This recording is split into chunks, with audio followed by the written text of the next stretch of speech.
అందరికీ నమస్కారం అండి. బాగున్నారా? ఇప్పుడు ఆర్‌బీఐ ఇచ్చిన కొత్త ఇన్‌స్ట్రక్షన్ వల్ల మనం యూపీఐ యాప్స్‌లో కరెంట్ బిల్ చెల్లించలేకపోతున్నాం కదా! దానికోసం ఏ యాప్ డౌన్‌లోడ్ చేయాలి? ఎలా చెల్లించాలనేది నేను ఈ వీడియోలో చూపిస్తున్నాను. మీది సదరన్ పవరా? ఈస్టర్న్ పవరా? అనేది మీరు ఒకసారి తెలుసుకోవాల్సి ఉంటుంది. ఈస్టర్న్ పవర్ ఎలా డౌన్‌లోడ్ చేయాలనేది నేను ఇక్కడ చూపిస్తున్నాను. సదరన్ పవర్ అయితే గనక ఏపీఎస్‌పీ డీసీఎల్ అనే యాప్‌ని డౌన్‌లోడ్ చేయాలి. అది ఈస్టర్న్ పవర్ కాబట్టి మనం ఇక్కడ ఏపీఈపీ డీసీఎల్ అనే యాప్‌ని డౌన్‌లోడ్ చేస్తున్నాము. ప్లే స్టోర్‌కెళ్ళి ఏపీఈపీ డీసీఎల్ అనే యాప్‌ని సెర్చ్ చేసి ఇన్‌స్టాల్ చేయండి. ఇన్‌స్టాల్ చేసిన తర్వాత ఓపెన్ ప్రెస్ చేయండి. ఇట్లా యాప్ అనేది ఓపెన్ అవుతుంది. మనకి లాంగ్వేజ్ సెలక్షన్‌లో నేను తెలుగు సెలెక్ట్ చేసుకున్నాను. తెలుగు సెలెక్ట్ చేసిన తర్వాత ఇక్కడ లోడ్ అవుతుంది కదా! ఇక్కడ మన రిజిస్ట్రేషన్ డీటెయిల్స్ ఇవ్వచ్చు. అక్కడ మన లాగిన్ ఐడీ, పాస్వర్డ్‌ని కూడా సెట్ చేసుకోవచ్చు. నేనైతే క్విక్ పే ఎలా చేయాలనేది ఈ యాప్‌లో చూపిస్తున్నాను. దానికోసం పైనున్న స్కిప్ బటన్ అయితే ప్రెస్ చేయండి.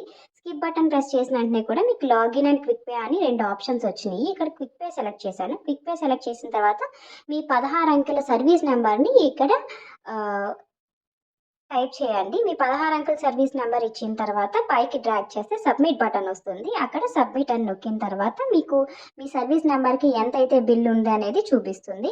ఈ విధంగా బిల్ చూపించిన తర్వాత మీరు మొబైల్ నంబర్ ఇన్సర్ట్ చేయాల్సి ఉంటారు. మొబైల్ నంబర్ ఇచ్చిన తర్వాత మీ సర్వీస్ డిస్కంటిన్యూ అయ్యిందా లేదా అనే ఆ డీటెయిల్స్‌లో నో అని నేను సెలెక్ట్ చేసుకొని పే బిల్ అని ప్రెస్ చేశాను. దాని తర్వాత మనకి వివిధమైన పేమెంట్ ఆప్షన్స్ అయితే వచ్చాయి. అక్కడ మనం credit card, debit card, UPI, net banking ఇట్లా చాలా ఆప్షన్స్ ఉన్నాయి. అందులో నేను యూపీఐ సెలెక్ట్ చేసుకున్నాను. ప్రొసీడ్ సెక్యూర్‌లీ అని టైప్ చేసిన తర్వాత యూపీఐ ఆప్షన్స్ వచ్చినియి.